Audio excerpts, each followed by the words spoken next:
vous nous dites si on peut commencer. Tu peux y aller, Philippe. Ok. Bon, bah écoutez, bonjour à toutes et tous. Merci d'être présents pour cette présentation sur les enjeux et les données RSE et ESG. Alors ESG, c'est un terme anglophone qui veut dire environnement, social et gouvernance. Ce sont les enjeux en fait de données. Vous avez dû en entendre parler au niveau européen sur les notions de CSRD, sur les notions de taxonomie. Euh, voilà. Alors, en effet, aujourd'hui, quand on écoute la presse, il y a eu jusqu'à l'année dernière une vraie volonté en fait de transparence et donner aux entreprises qui vont vers la décarbonation et l'adaptation au changement climatique un certain nombre en fait un certain nombre de il y a eu un certain nombre d'événements législatifs qui devaient être opérés pour donner de la transparence aux différents acteurs et au marché européen, en disant que tout acteur qui est entré sur le marché devait avoir en fait une un engagement à la fois financier et également un engagement environnemental sur les produits vendus ou les services vendus. Il se trouve que, comme vous avez dû en entendre parler très, très longuement avec le contexte à la fois économique, américain, géopolitique, etc., il se trouve qu'il y a eu un backlash européen sur ces données environnementales et que pas européen, puisque également, ça s'est entendu au niveau français, puisque on a opposé données environnementales et lourdeur administrative et dans le cadre de cette simplification. Or, le backlash européen, c'est une chose, mais il y a aussi la réalité qui se passe. C'est-à-dire dans la notion de réalité, vous avez un certain nombre en fait d'événements qui sont présents sur le marché français, entre autres la Euro 2020 aujourd'hui sur les produits de construction demande un certain nombre d'éléments liés à la qualité environnementale de ce produit. Ça se traduit pour nous, constructeurs métalliques, à l'édition de F2S. Ces F2S montrent le niveau de performance des produits au niveau de la filière.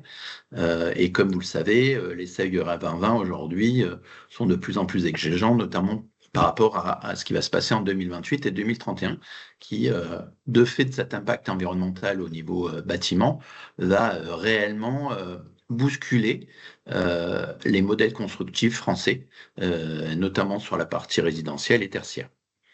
Mais derrière ça, vous avez aussi sûrement entendu parler en fait d'éléments qui sont la réglementation pour les produits de construction, avec cette obligation de traçabilité de la donnée, de disposer d'un carnet numérique par produit, et le terme F2S ou PEP sera transformé en DOPC, terme anglo-saxon, qui sera en fait les documents qui permettront en fait de définir la qualité environnementale de chacun des produits.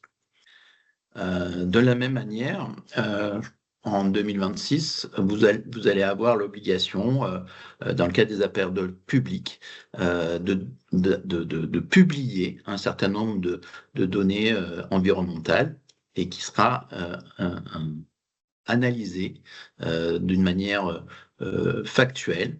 Et Aristide vous dira également les conséquences que ça pourrait avoir par rapport à du greenwashing ou un mensonge.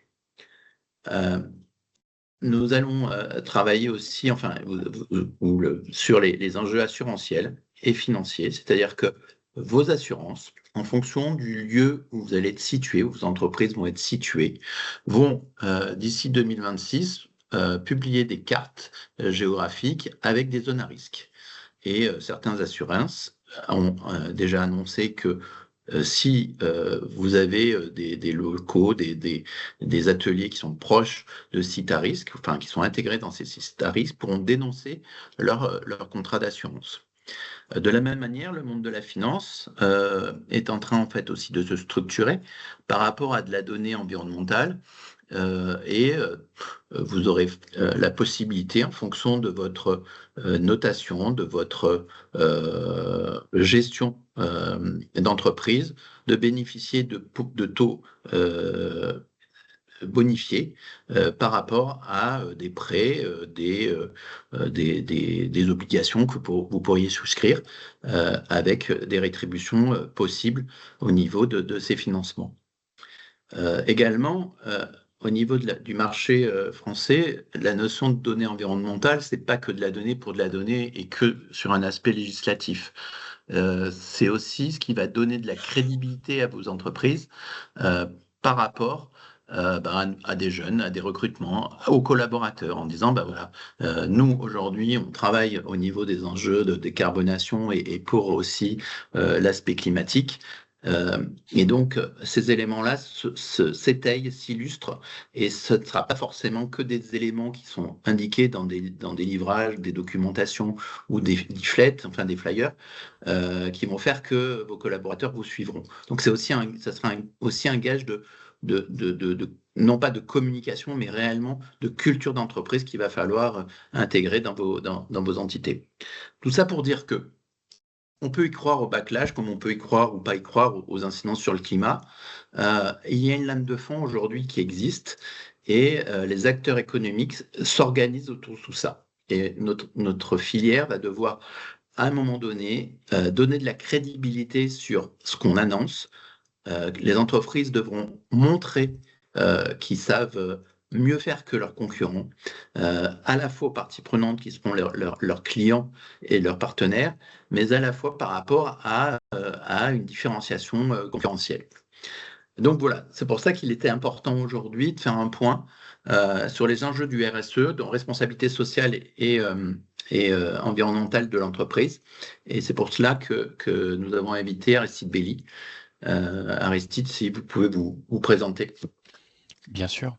Bonjour à toutes et à tous. Alors, ce que je vous propose, c'est de reprendre la main et de projeter ma présentation. Ça devrait se faire assez rapidement. C'est bon pour vous? Là, on l'a bien en plein écran. Vous l'avez bien en plein écran? Eh bien, parfait. Oui. Merci, on va pouvoir commencer. Merci. Donc, merci Philippe pour cette introduction.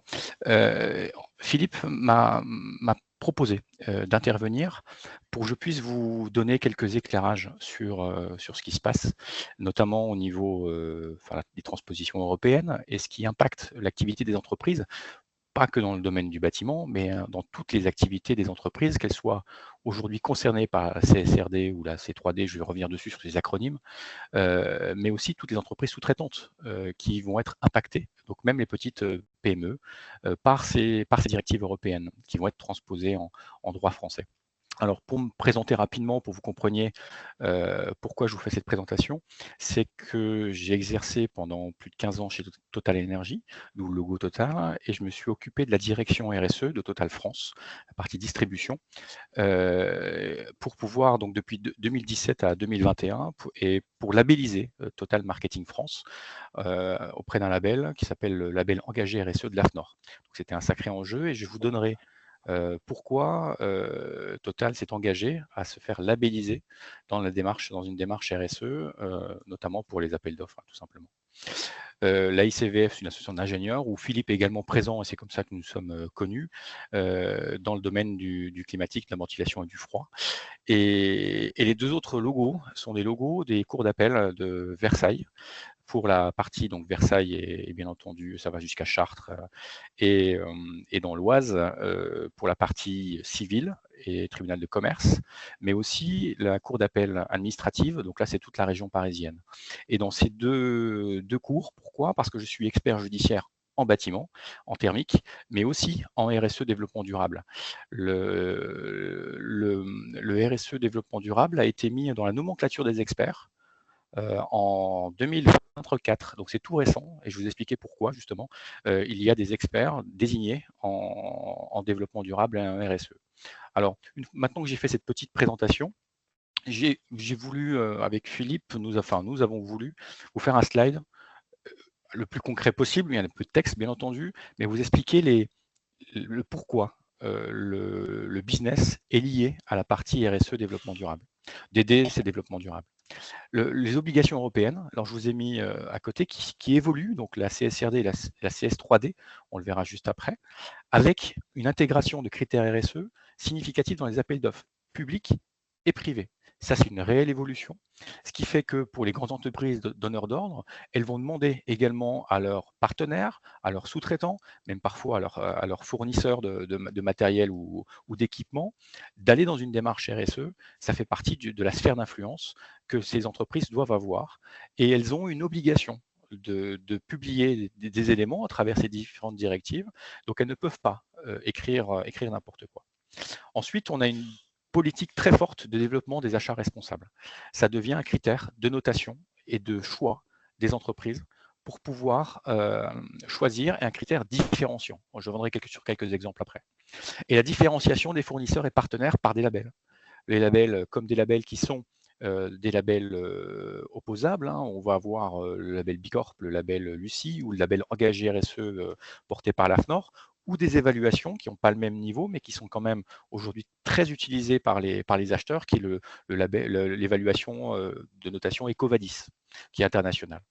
Et une structuration qui est arrivée du corps judiciaire, c'est ce que je vous expliquais, en prévision des litiges, avec la formation de magistrats au sein des cours d'appel, de nomination d'experts judiciaires, donc assermentés comme un magistrat, je suis assermenté comme un magistrat, pour justement les contestations de résultats d'appel d'offres, qui ferait avec une critère de notation RSE, qui choisirait une entreprise par rapport à une autre, donc des critères différenciants, ou également l'opposabilité des données extra-financières qui sont publiées par les entreprises avec un devoir de vigilance, un devoir d'alerte, une communication qui fait que ces entreprises peuvent être attaquées pour du greenwashing ou autre.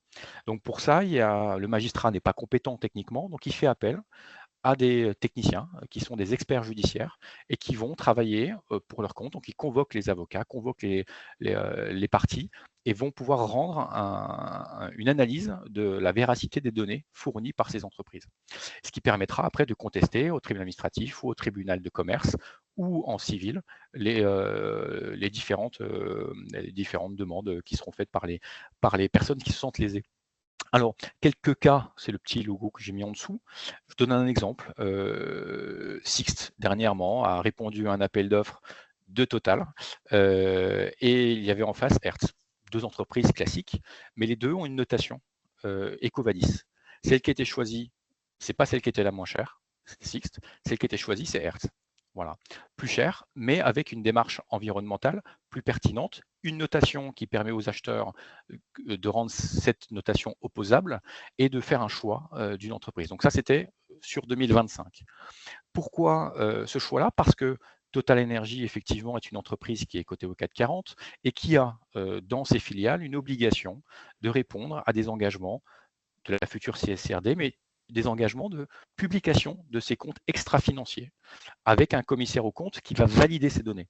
Donc, pour pouvoir s'assurer qu'il n'y ait pas de risque et de pas de se faire attaquer et que les réponses aux appels d'offres sont respectées, eh ben, dans leur politique d'achat responsable, Total Energy intègre ces critères de notation RSE. Et par cascade, ces sous-traitants de rang 1, ces sous-traitants de rang 2 font la même chose. C'est une demande dans les appels d'offres. Et ça, c'est valable pour toutes les grandes compagnies du CAC 40 et des entreprises cotées même au deuxième niveau.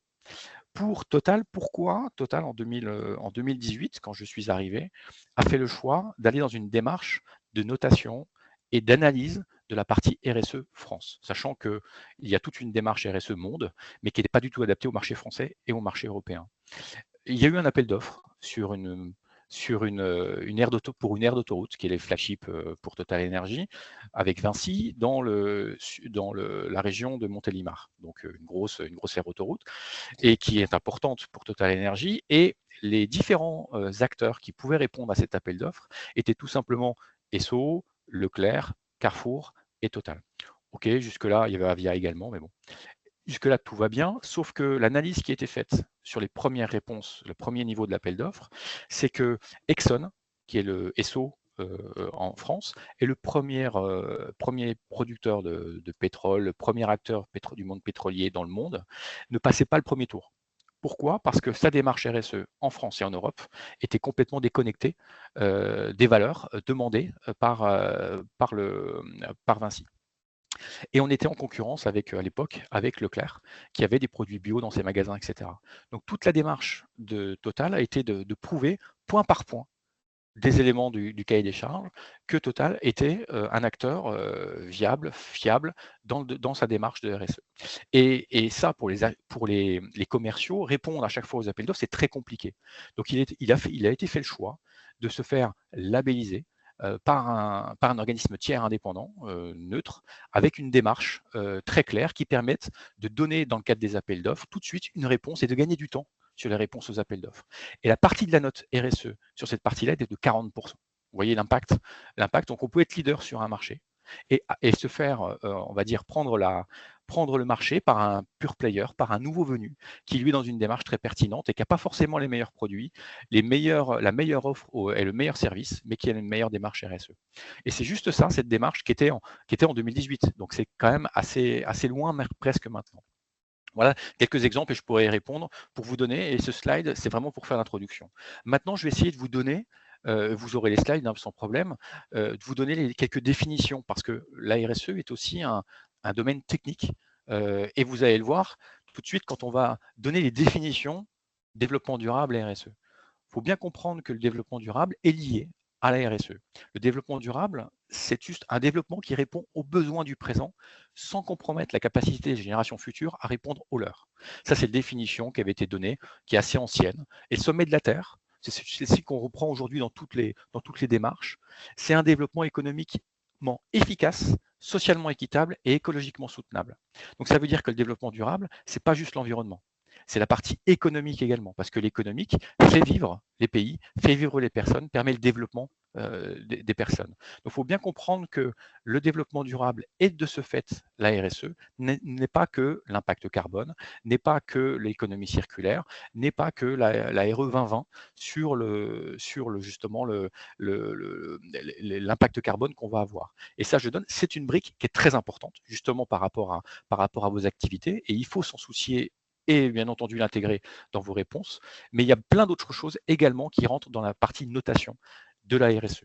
La RSE, c'est la définition, c'est la responsabilité sociétale des entreprises.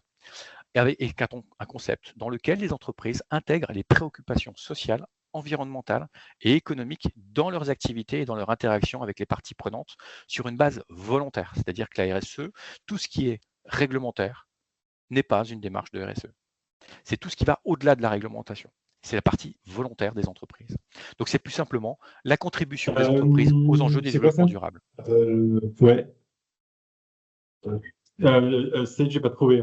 Alors, il y a un micro ouvert, je pense, par une personne. C'est pas grave. On va avancer, je pense que pas de problème. Donc, tous ces éléments-là, bien entendu, vous pourrez poser des questions par la suite ou dans le chat. Donc, je vous ai fait un contexte réglementaire et un contexte normatif. Le contexte normatif est assez stable. Le contexte réglementaire est très, on va dire, est très mouvant en ce moment. Pourquoi? Parce que l'Europe a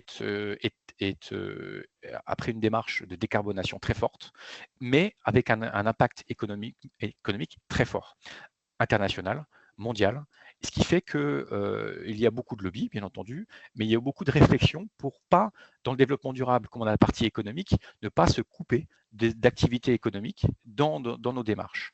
Donc, c'est assez loin, hein, la proposition de la création de la CSRD, donc Corporate Sustainability Reporting Directive.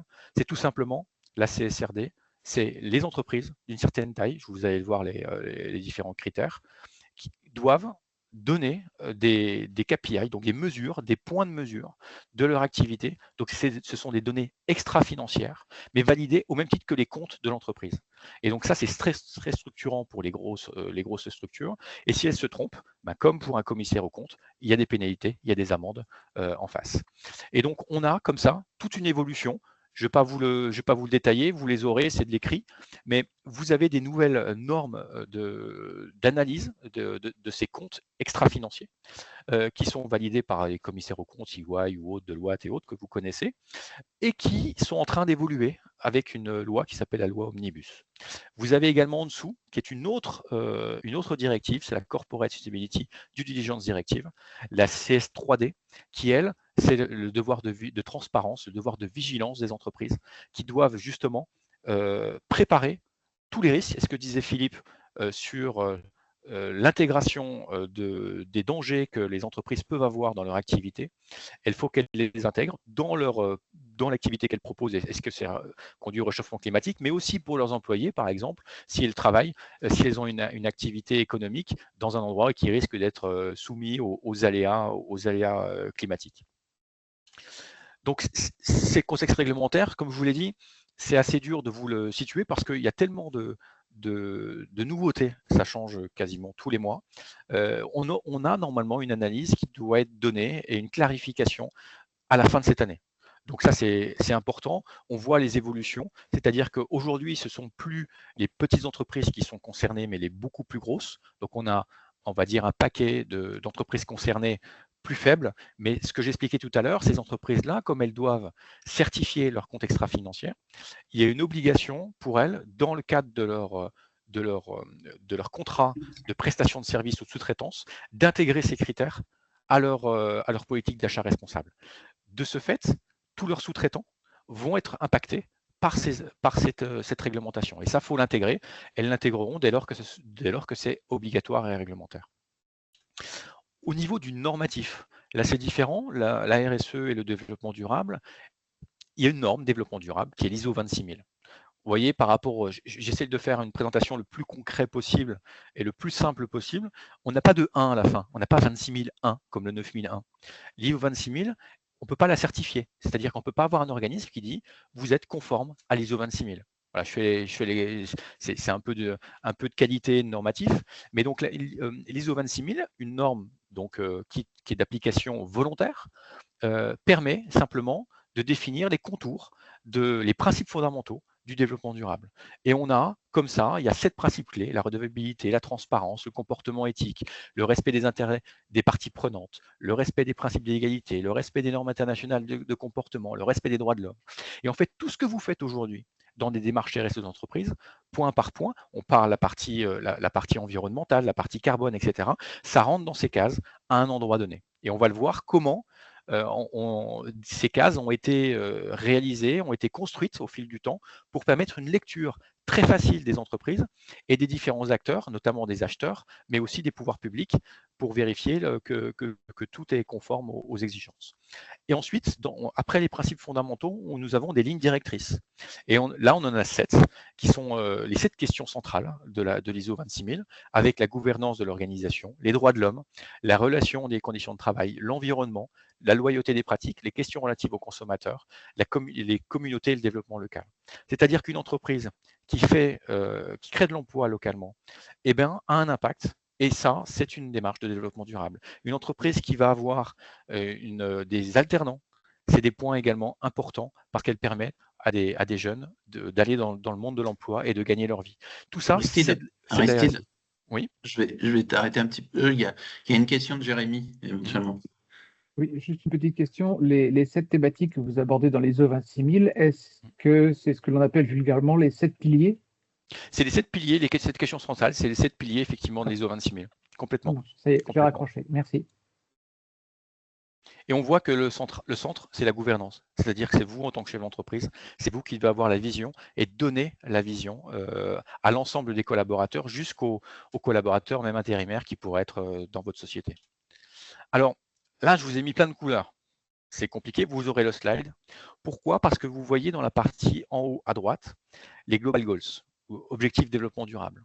Et ils ont été définis par l'ONU, et c'est ce qui permet, dans les 17 catégories, de classer toutes les actions du développement durable et de les mettre dans des cases et de dire cette action, elle sert à la communauté, elle sert au développement et elle sert à faire à promouvoir le développement durable.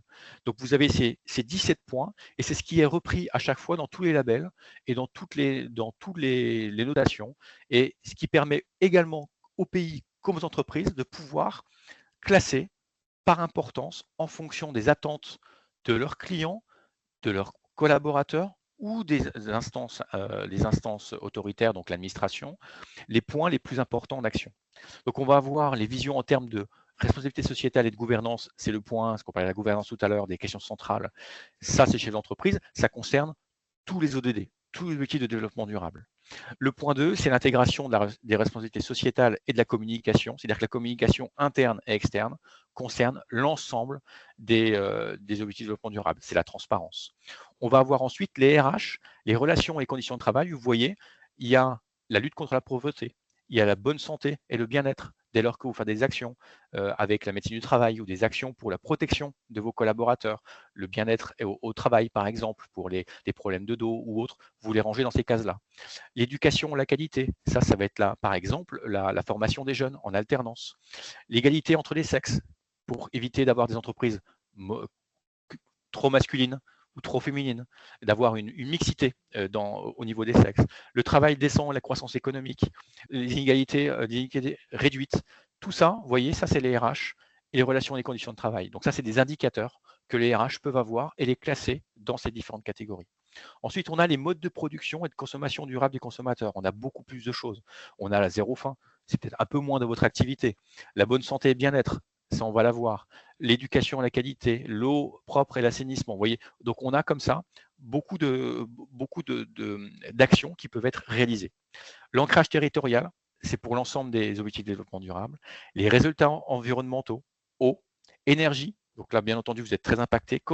Consommation et production responsable, la partie économie circulaire, mesures relatives à la lutte contre les changements climatiques, la partie carbone, vie aquatique, vie terrestre, toutes ces actions-là que vous pouvez mettre en œuvre dans vos sociétés, dans vos différentes entreprises, vous pouvez les classer dans ces catégories. Les résultats sociaux, bonne santé, etc. Donc on a comme ça, et les résultats économiques. Et ça fait un cercle qui continue, et en permanence, pour les notations, vous devez analyser et anticiper des évolutions et réajuster à chaque fois. On appelle ça le PDCA, le Plan Do Check Act dans l'ISO 26000, mais aussi dans l'ISO 9001. Et ça, c'est des actions qui doivent être menées par les entreprises pour avoir une démarche RSE. Donc, ce n'est pas uniquement de traiter un point, je vous ai dit, il y a 17 points, mais certains sont plus importants que d'autres pour votre entreprise, et c'est normal. Et donc, vous avez des actions à mener. Donc, je vous donne un exemple pour vous donner ce qui se passe aujourd'hui, c'est que vous avez une structure qui est j'ai aucune action avec EcoVadis. Elle est assez décriée, j'avoue, parce que c'est une notation qui est sur base documentaire, faite avec une partie de l'IA, etc., mais qui est la seule notation qui permet aux acheteurs de pouvoir comparer une entreprise par rapport à une autre dans un même domaine d'activité. Donc le service, le bâtiment et autres. Et il y a des notations, vous voyez des niveaux donc jusqu'à platinium, donc bronze, etc. Et une notation qui, avec des critères d'évaluation, des niveaux et une partie d'amélioration. Donc quand vous avez identifié des points d'amélioration, comment vous les traitez. Donc cette notation EcoVadis, elle concerne 4 domaines et 21 critères RSE.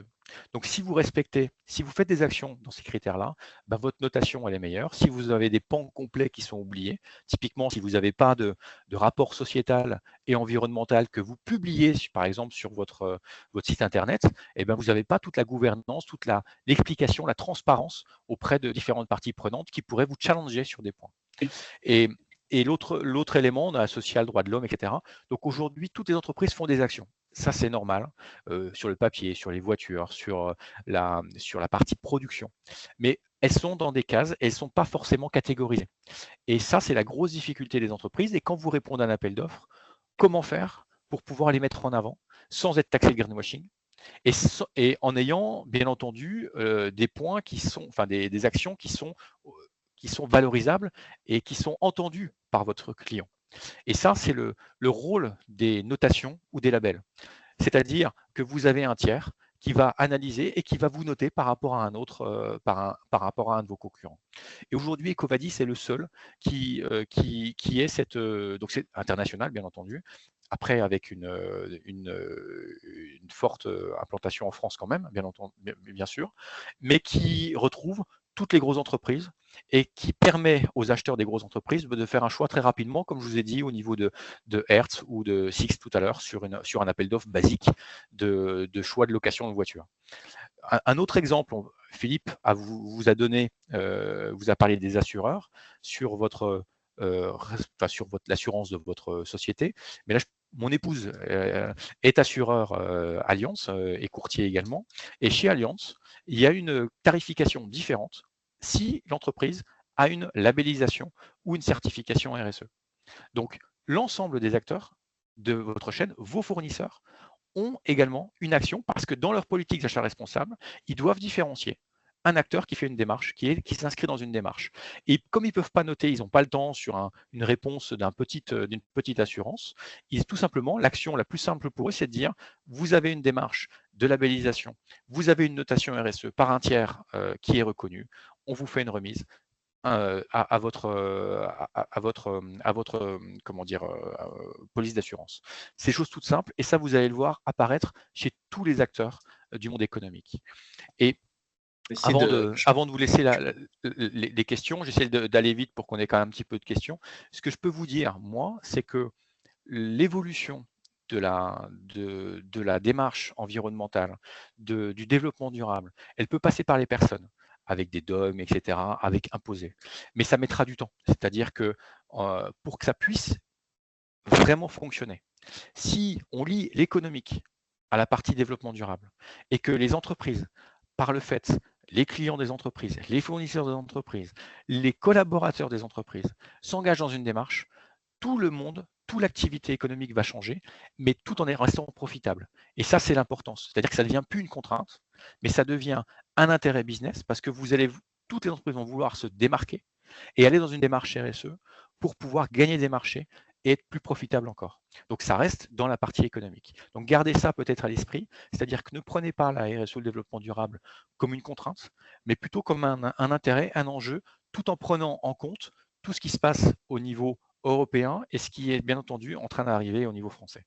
J'ai parlé très vite, on a tenu une petite demi-heure, ce qui permet pour nous de pouvoir garder un petit quart d'heure de questions-réponses. Philippe, tu voulais intervenir ? Oui, mais en fait, on va ouvrir et puis je reprendrai la main tout à l'heure.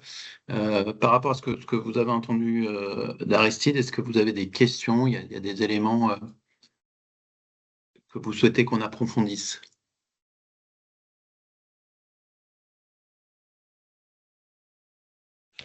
Alors, soit on vous a assommé, ouais, c'est possible.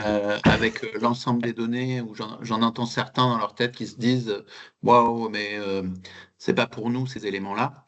Alors, moi, je vais un petit peu faire aussi un retour d'expérience. Il n'y a pas de question par rapport aux différentes rencontres que j'ai pu avoir encore ces 2-3 derniers mois, avec des fournisseurs comme Bouygues Construction, comme la SNCF, comme des FH Construction, où c'est clairement déclaré. Aujourd'hui, Bouygues annonce que d'ici 2030, les entreprises qui ne rentreront pas sur un niveau de label, enfin de EcoVadis, alors j'ai plus le seuil, ça doit être Platinum, niveau Platinum, ne seront plus dans le giron de fournisseurs de Bouygues. Ce qui veut dire que globalement, les entreprises qui ne se saisissent pas de ces données-là, cette stratégie-là, vont être out of business et n'existeront plus demain. Alors, c'est pas une. Je ne sais pas de vous faire peur là-dessus, mais c'est quand même une réalité. De la même manière, quand on travaille sur la stratégie décarbonation, et c'est pour ça que dans le cadre de la démarche que nous avons initiée à la maison avec la feuille de route, mais également aussi TICM avec les accompagnements Impact A, la décarbonation et la stratégie autour des enjeux RSE, ça ne se décrète pas.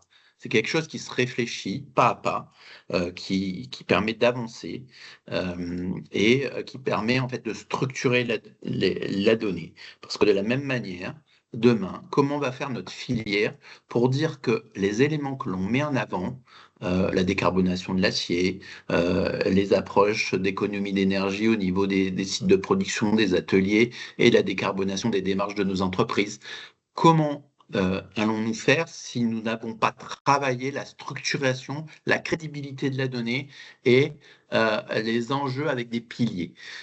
Il y aura une perte de confiance au niveau de notre filière. Pour exemple, on a aujourd'hui, hier j'étais pour les 10 ans de Acte Pas à Pas qui est initié par l'ADEME et cette démarche Acte Pas à Pas est une démarche qui permet de crédibiliser la donnée. C'est une démarche qui est reconnue au niveau international, qui est reconnue au niveau d'une analyse financière, au niveau des banques, au niveau des investisseurs, au niveau des assureurs. Et cette démarche permet de donner de cette crédibilité et c'est pour cette raison-là que dans notre choix, nous sommes partis sur cette approche-là, qui est une approche française, réellement tournée sur les enjeux d'entreprise et qui permettent réellement de travailler cette crédibilité de données. Comme je vous le disais tout à l'heure en introduction, l'année prochaine, pour répondre à un appel d'offres, vous aurez forcément une clause environnementale à fournir. Et comme comme toute entreprise vend plus vert que vert, il y aura des éléments concrets à fournir. Si vous n'êtes pas préparé à ça, vous ne serez pas crédible et vous serez mis hors marché. Je vous ai parlé tout à l'heure du monde de la finance. J'ai rencontré hier la Banque de France, une personne de la Banque de France qui nous expliquait que globalement, secteur par secteur, les financiers sont en train de passer en revue les risques potentiels des secteurs en fonction de leur engagement financier, climatique, d'approvisionnement, mais aussi de décarbonation. C'est-à-dire que l'enjeu, ça va être aussi de dire, est-ce qu'on investit dans ce secteur-là que l'on pense un secteur en devenir, ou si c'est un secteur en risque, on va avoir une paupérisation de toutes les aides et les financements. Donc, il est important aussi que nous, filières, on s'engage, on structure, on converge vers des indicateurs communs sur lesquels on va pouvoir aussi montrer notre marge de progression.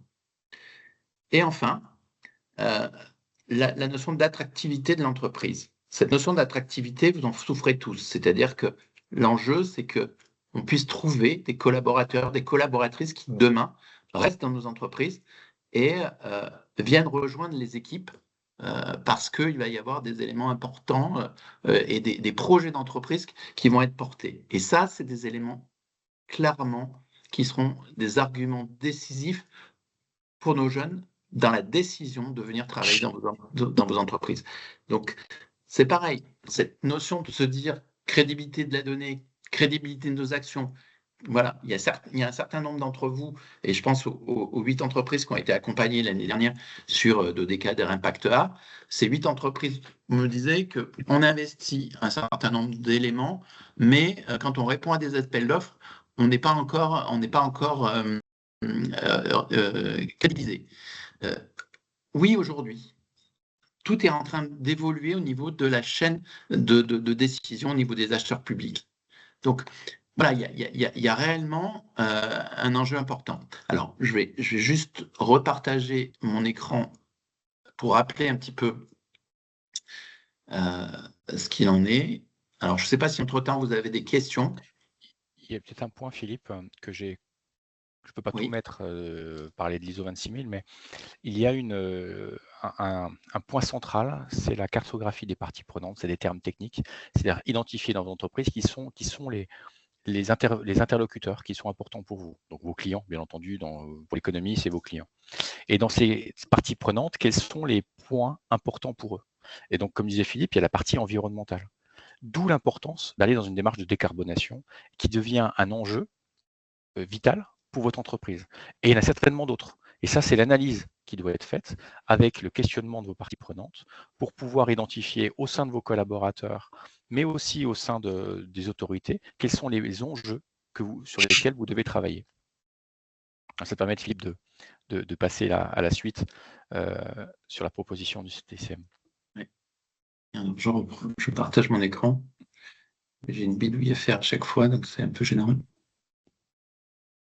Hop. Alors. Ouais, puis Philippe, c'est peut-être ce dont tu vas répondre par rapport à la démarche RSE globale. Qu'est-ce que la démarche impact couvre Est-ce que c'est la globalité ou c'est qu'une partie? Justement, pour rappeler un petit peu la démarche Impact Hub, vous en entendez parler, cette semaine, on a publié un premier teaser sur un petit film là sur LinkedIn. On publiera le film complet d'ici jeudi, voilà, sur les retours d'expérience. Alors, pour rappel, la démarche Impact Hub, c'était la notion d'Impact Hub, pour rappel, c'était donner l'impulsion pour agir. D'accord? Et agir à titre individuel, mais aussi à titre collectif en termes de filière. Je n'irai pas plus loin là-dessus, je vous invite à aller regarder aussi les films. Pour agir, il va falloir prendre conscience. Donc pour la prise de conscience, il sera important de travailler sur le bilan carbone. Donc on travaille sur cette notion de bilan carbone.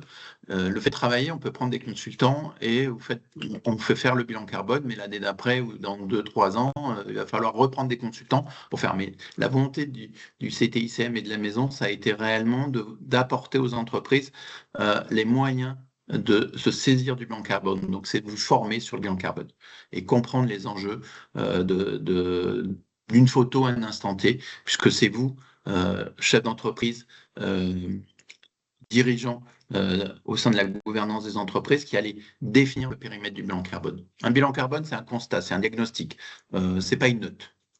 D'accord ? Derrière ça, on proposait la notion de stratégie de décarbonation. La stratégie de décarbonation, c'est une approche qui est beaucoup plus globale, qui va permettre en fait à partir du diagnostic réalisé, c'est analyser les risques sur l'incidence du business, c'est aller voir les parties prenantes, expliquer l'évolution de ces parties prenantes, c'est travailler sur le fond et travailler votre vision et la mission de l'entreprise à horizon 2030, 2050, qui va permettre en fait de prendre conscience d'un certain nombre d'éléments et aussi de pouvoir se comparer à des scénarios qui vont éventuellement vous dire merde, l'activité sur laquelle on est, il va falloir peut-être qu'on la repositionne dans les prochains temps parce que sinon ça n'ira pas dans le bon sens. C'est des réalités, c'est ce que les entreprises ont subi, la dernière promo a subi. Mais ça permet en fait d'anticiper plutôt que d'investir de l'argent qui, dans 5 ans, vous allez vous rendre compte que ce n'était pas le bon investissement. Donc ça, c'est la stratégie de décarbonation. Et le dernier point, c'est initier et piloter sa stratégie RSE. Donc ça, c'est ce qu'on a voulu, c'est aussi de se dire, bon, ok, bilan carbone, c'est une formation sur une période de 2 mois avec à peu près 7 jours de travail dans le cadre de la formation. La stratégie de décarbonation, ça se passe sur une période d'1 an avec, d'une manière régulière, on réunit les différentes parties prenantes, entreprises, mais également, vous n'êtes pas seul puisque vous vous retrouvez avec des pairs et on crée des promos au sein de la filière acier pour pouvoir en fait échanger avec des concurrents, des partenaires qui vont vous permettre aussi d'approfondir un certain nombre de sujets et vous ouvrir un petit peu les ornières que vous pourriez avoir seul face au destin de votre entreprise. Et enfin, donc, piloter la stratégie, c'est donner aussi ce qui se dit, tiens, bon, ok, la RSE, je ne sais pas trop ce que c'est, j'aimerais bien un petit peu m'approprier les termes du RSE et ce que je dois mettre en place pour pouvoir arriver à répondre déjà à une première étape de la démarche. Et là, c'est une formation qui est couplée avec une journée de formation et 2 jours, mais en demi-journée, et un accompagnement personnalisé, et qui donc sur une formation de 3 jours. Bien sûr, ces formations sont complémentaires.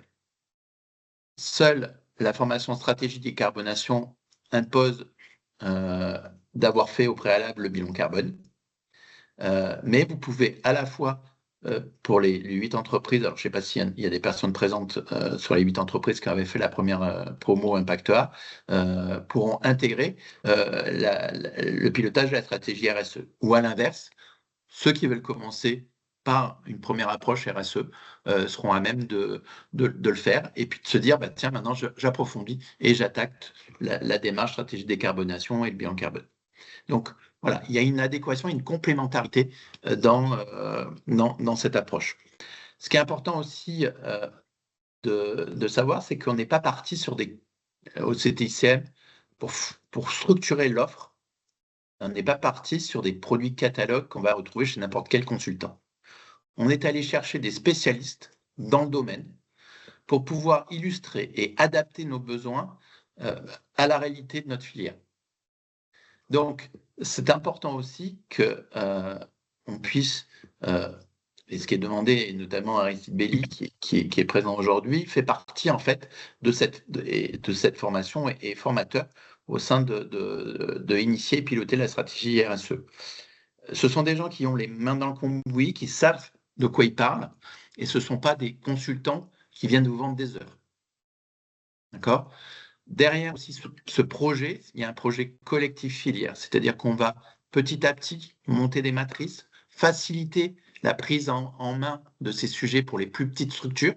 Alors, ça ne veut pas dire que les petites structures vont devoir attendre 1 an ou 2 ans pour pouvoir s'impliquer dans la démarche. Il faut absolument, et si le message n'est pas clair, c'est qu'il faut absolument qu'on prépare notre avenir et nos entreprises. Il serait dommage qu'on se réveille dans 3 ans et que vous subissiez votre marché. Il faut absolument qu'on anticipe nos marchés, c'est réellement des opportunités business. Donc tout ça pour pouvoir répondre à des enjeux qui sont clairs, des enjeux qui vont nous impacter dans les prochains mois, c'est comment on structure notre donnée de la filière. On n'a pas de données, on n'a pas de visibilité, on ne pourra pas ni communiquer, ni travailler sur notre plan de progrès, ni travailler sur notre feuille de route et sur les axes de progrès. Ça, c'est un enjeu à l'échelle des entreprises.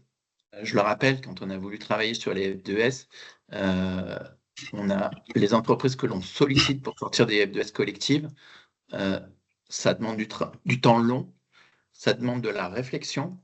L'enjeu demain, c'est de sortir des F2S qui soient encore meilleurs que ce que l'on a aujourd'hui.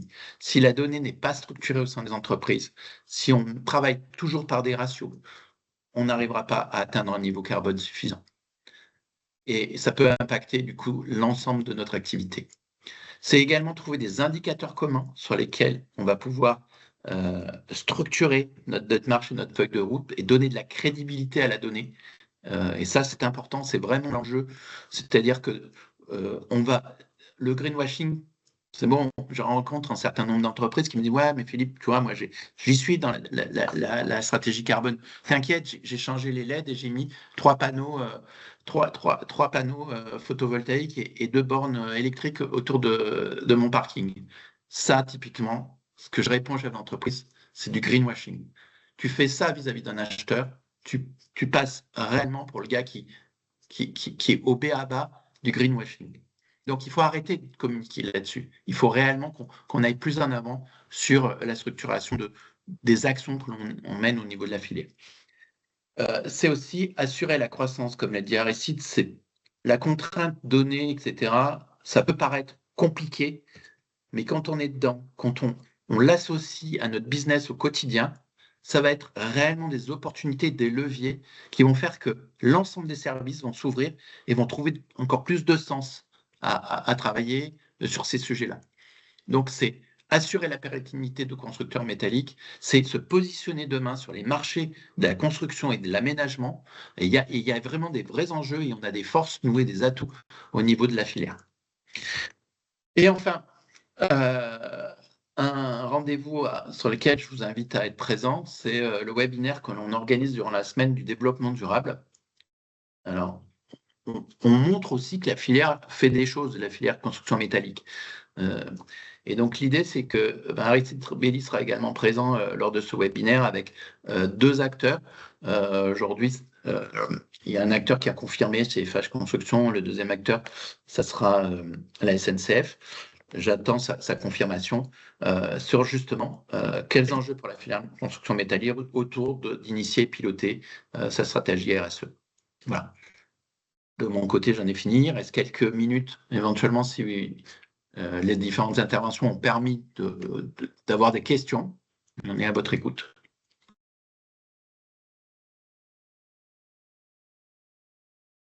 Je ne sais pas s'il va y avoir des questions. Philippe, ce qui serait intéressant aussi, c'est de croiser peut-être ce que l'on propose avec Impact A avec le slide d'Aristide avec la partie globale, avec les cercles et les différentes thématiques sur lesquelles il faut répondre. Parce qu'à un moment, je voyais une thématique sur les conditions de travail, sur la partie RH. Enfin, voilà, toutes ces thématiques, ça serait bien de...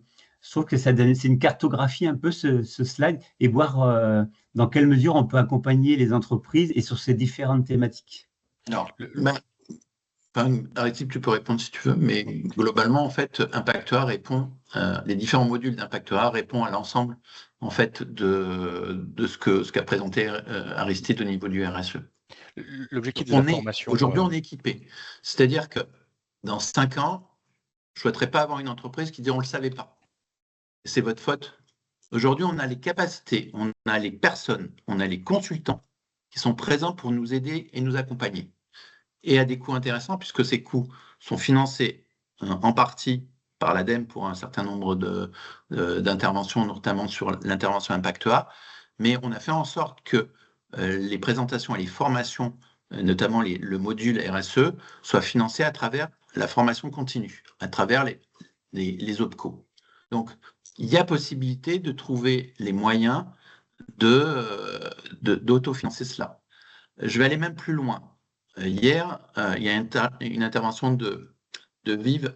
Vive, c'est un mutualiste et qui font aussi du logement, mais c'était le directeur RSE qui évoquait que pour ses adhérents, ceux qui sont adhérents de cette mutuelle, ils ont mis en place, parce qu'ils ont fait des bénéfices et des résultats relativement importants l'année dernière, des financements pour aider les entreprises à être accompagnées autour des enjeux RSE et décarbonation.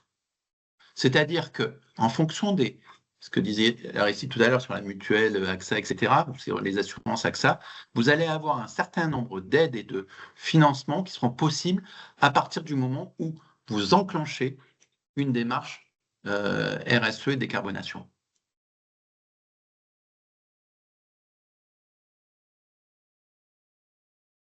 On peut revoir le slide là. Bien sûr, je peux. Oui, attends, je vais passer. Comme ça, si les gens veulent poser une question plus spécifique sur pour comprendre sur la formation, l'accompagnement qui est prévu dans la démarche, le but est de traiter tous les points qui sont exigés par un label ou une notation. Donc tous ces points-là seront traités avec une activité qui est de cartographier les parties prenantes, bien entendu, pour identifier quels sont les acteurs importants sur un territoire et pour l'entreprise. Mais derrière, on appelle ça des matrices de matérialité, alors c'est des termes techniques, c'est des termes RSE, pour comprendre les différents enjeux et là où il faut aller. C'est-à-dire que, à première vue, pour vous, l'impact le plus important, l'action la plus importante à faire, c'est la partie carbone. C'est pour ça que vous avez commencé dans Impact A sur cette partie-là et c'est la base parce que c'est votre activité économique. Ensuite, vous avez aussi, Philippe l'a dit, attirer des talents, les conserver. Et pour ça, c'est la formation des jeunes, c'est la partie RH, comme vous l'avez dit. Et ça, quelles sont les actions qu'il faut mener pour ça?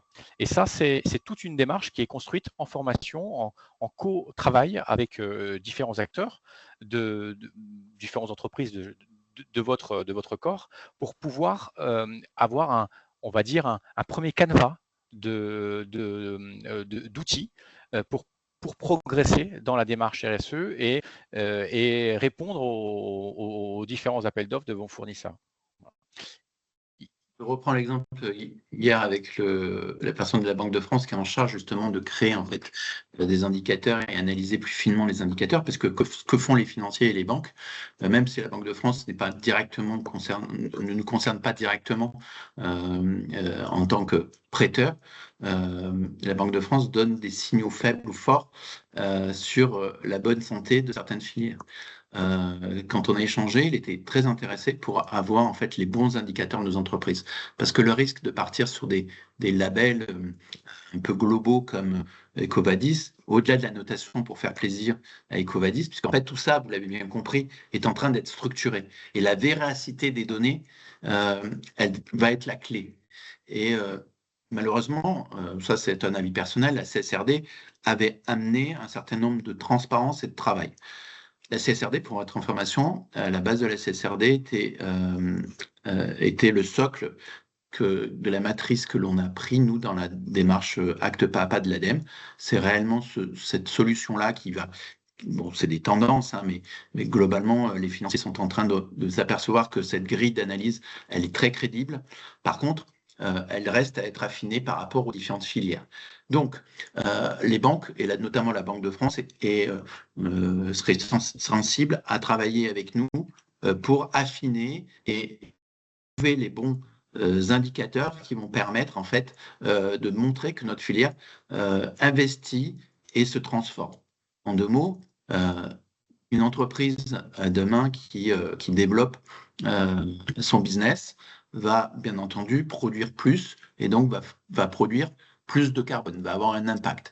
Comment je pondère cet impact par rapport à la croissance de la part carbone? C'est aujourd'hui que ça se décide. C'est aujourd'hui qu'on doit mettre autour de la table des constructeurs métalliques pour pouvoir avancer sur ces sujets-là et donner aux donneurs d'ordre les principes de fonctionnement pour qu'ils comprennent et qu'ils nous mettent un référentiel qui soit en phase avec notre activité. Et ça, c'est important. C'est-à-dire que si on ne fait rien, on laissera passer le train, mais derrière, on va ramer pour pouvoir expliquer qu'on n'est pas d'accord sur les écarts potentiels de nos activités. Donc ça, il y a un vrai enjeu là-dessus. Il y a une question de Jérémy, je crois. Oui, Jérémy. Oui, merci.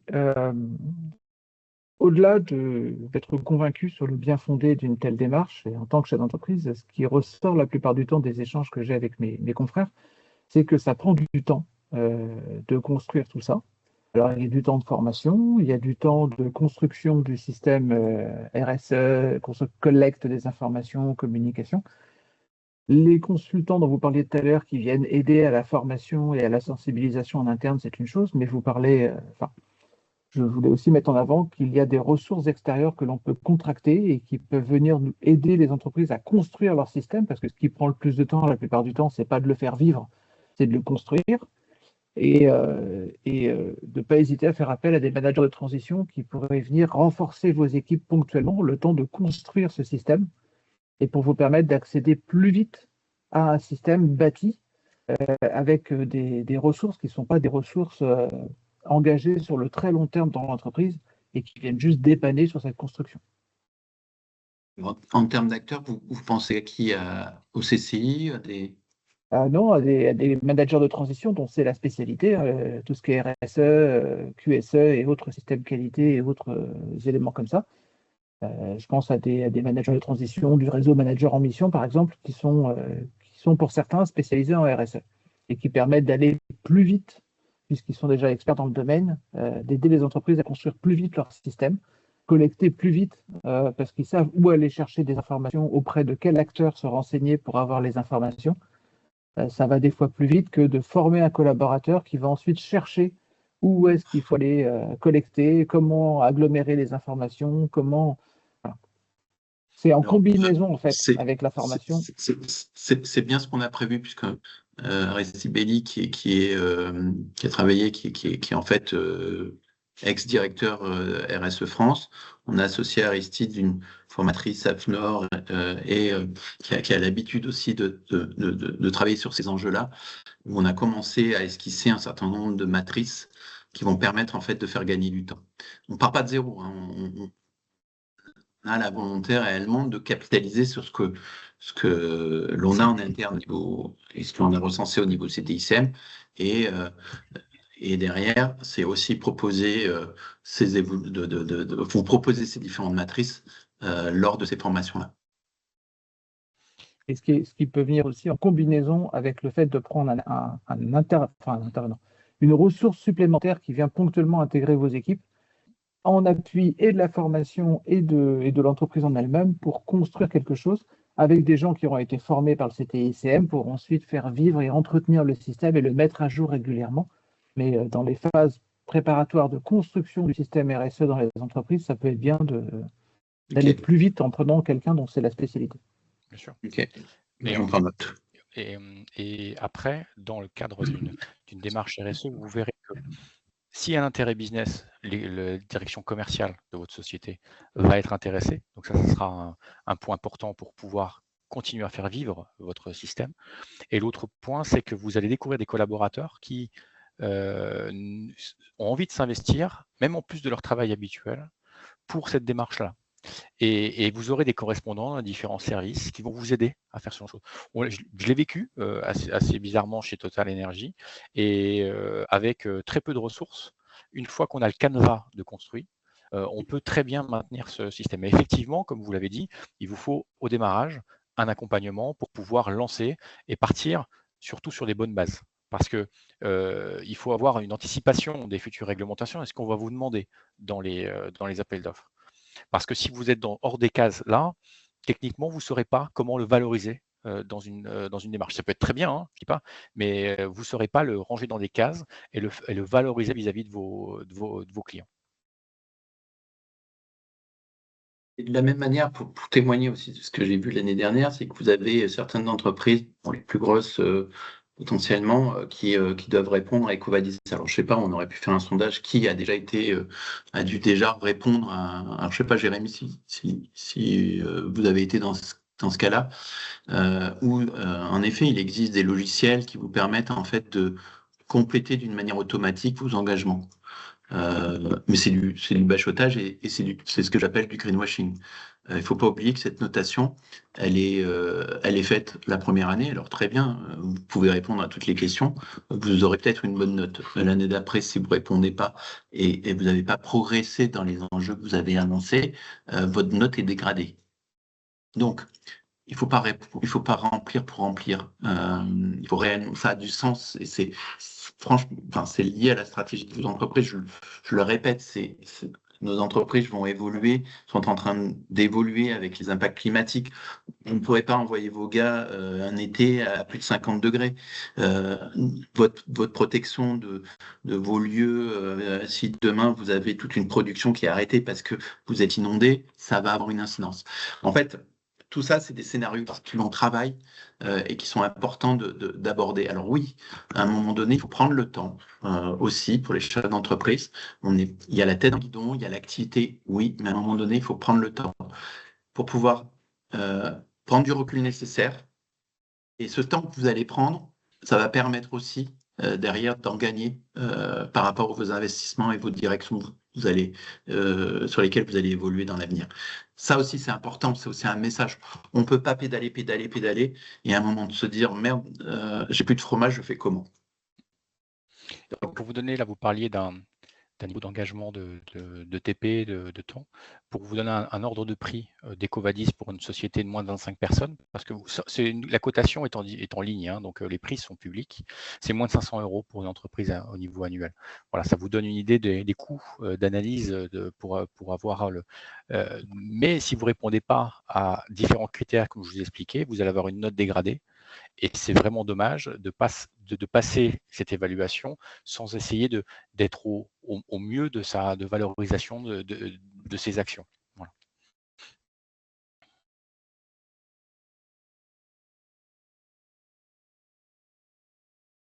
Bah écoutez, s'il n'y a pas d'autres questions, alors moi je suis étonné qu'il n'y ait pas forcément d'autres questions. Qu'est-ce qui fait qu'il n'y ait pas d'autres questions? Point d'interrogation. Est-ce que c'est un sujet qui vous est trop loin?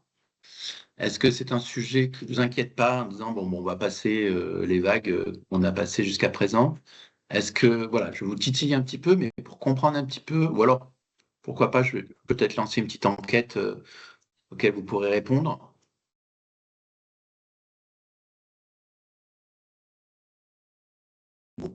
Je sais pas, Nicolas, comment on peut. Ouais, j'étais en train de, je savais pas comment rebondir, mais tu as raison, c'est important pour nous, parce que des fois, c'est vrai que les gens font pas de commentaires, mais c'est pas pour autant que ça les intéresse. Mais c'est vrai que pour nous projeter, nous, même la maison, si c'est des thématiques qui vous intéressent, si vous voulez qu'on aille plus loin ou qu'on aborde d'autres sujets, ouais, ça serait intéressant, si vous pouvez pas le faire maintenant, par écrit, nous faire un petit, des commentaires. Si ça vous On va avait lancer une petite enquête, avec Justine. Ouais, ça serait sympa. Comme on avait quand même de l'audience, là, on avait 25 personnes à peu près, plus les gens qui ont demandé à le voir après. Si on pouvait avoir des retours, ça nous permettrait de savoir comment on rebondit sur ces sujets, quoi. Ok. Parce que j'ai vu, C'est donc voilà, il y a des charpentiers métalliques. J'ai vu le groupement ESA avec évidemment Andrea, mais j'ai vu des Baudin Châteauneuf. Voilà, il y a des gens il y a le groupe Assiro. Donc voilà, il y a des gens du monde de la construction métallique qui étaient là. Si on pouvait avoir votre opinion, c'est important.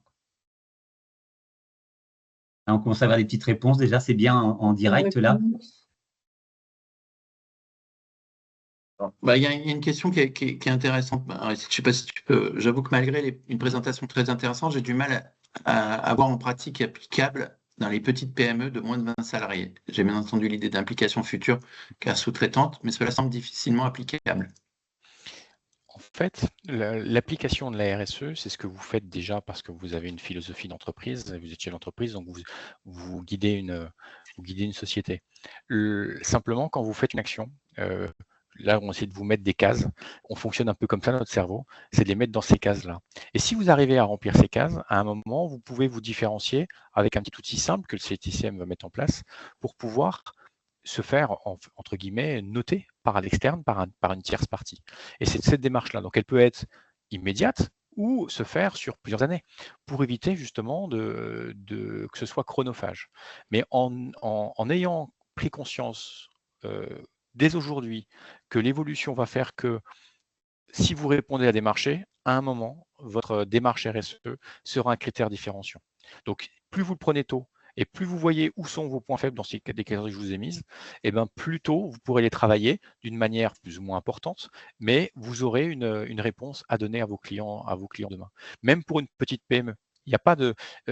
C'est pour ça que justement Ecovadis a fait des catégories de moins de 25 salariés, parce qu'ils ne notent pas de la même manière. C'est normal. Il y a une pondération différente entre un groupe comme Total, où c'est 20 milliards, Total France, c'est 20 milliards de CA et il y avait 12 000 collaborateurs, avec une PME de moins de 20 collaborateurs. C'est sûr, ce n'est pas du tout la même chose. Mais les principes directeurs de la RSE vont s'appliquer de la même manière à ces deux entreprises. Pourquoi? Parce que toute l'activité économique va intégrer des critères extra-financiers. Enfin, va intégrer ces critères extra-financiers. Je suis d'accord avec vous sur le fait qu'il faut incarner par le dirigeant la démarche RSE. C'est pour ça que le gouvernement s'est mis au centre des piliers. Mais la plupart des dirigeants ont l'impression que c'est une montagne à gravir parce qu'il y a beaucoup de sujets, beaucoup de points comme ça, alors qu'on peut les prendre dans un ordre qu'on va se fixer nous-mêmes pour avancer. Et ils n'ont pas conscience que c'est un peu comme M. Jourdain. La RSE, ils la font déjà au quotidien. Oui. Ils vont travailler avec machin parce qu'il est à côté de chez eux et que c'est plus pratique pour récupérer leurs pièces plutôt qu'avec Bidule qui est à 300 bornes, même s'il est moins cher. Et ça, ils n'en ont pas vraiment conscience. C'est pour ça qu'un regard extérieur sur un manager de transition ou une formation ou un consultant peut venir leur ouvrir un peu les chakras et leur dire comment tu fais aujourd'hui factuellement sur le terrain, et ça, on va l'écrire. Et comme certaines démarches qualité, comme des ISO, comme des choses comme ça, c'était déjà des choses qui étaient faites et qu'il fallait formaliser. Donc, typiquement, dans la formation, il y a un canevas de rapport sociétal qui est assez simple à remplir. Il faut juste définir les bons critères de mesure, un modèle de charte éthique, un modèle d'éléments qu'il faut afficher pour vis-à-vis du personnel, qui permet d'engager tout le monde. Et vous répondez comme ça, petit à petit, aux différentes cases qui sont demandées dans le développement durable. Et ça, ce sont des outils mis à disposition des ressortissants.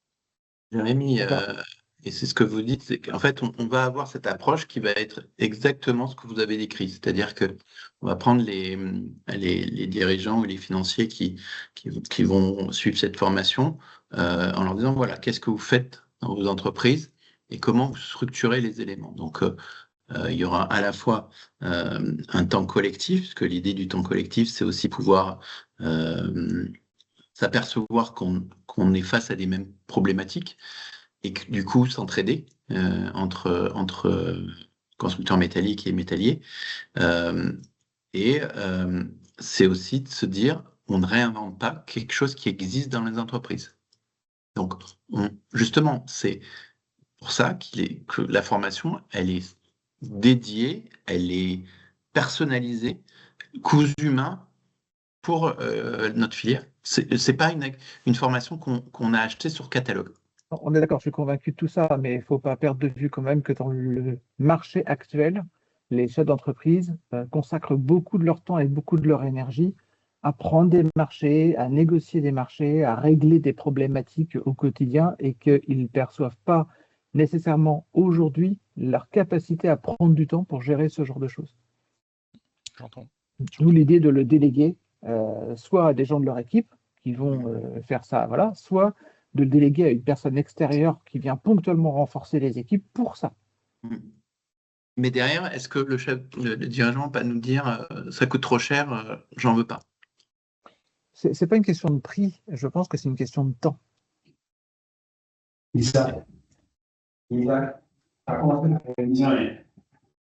Ok. Bon, bah, écoutez, merci beaucoup de ces échanges. Donc, je reste à votre disposition éventuellement pour pouvoir échanger entre nous, venir vous voir pour présenter plus en détail les différents points de la démarche Impact A. Je vous donne rendez-vous sinon le 9 octobre prochain à 17h en webinaire pour échanger et rentrer dans les détails de cette formation. Merci Bonne Philippe, merci journée. Aristide. Au plaisir. Merci beaucoup. Merci à Bonne tous. journée, merci à tous. Au revoir. Vous avez toutes vos adresses mail pour Merci envoyer beaucoup. les Au supports? revoir. Normalement, je vais toutes les récupérer et j'ai enregistré la réunion, je vous l'enverrai aussi. Merci. Merci. Au revoir. Au revoir. Au revoir. Au revoir. Au revoir.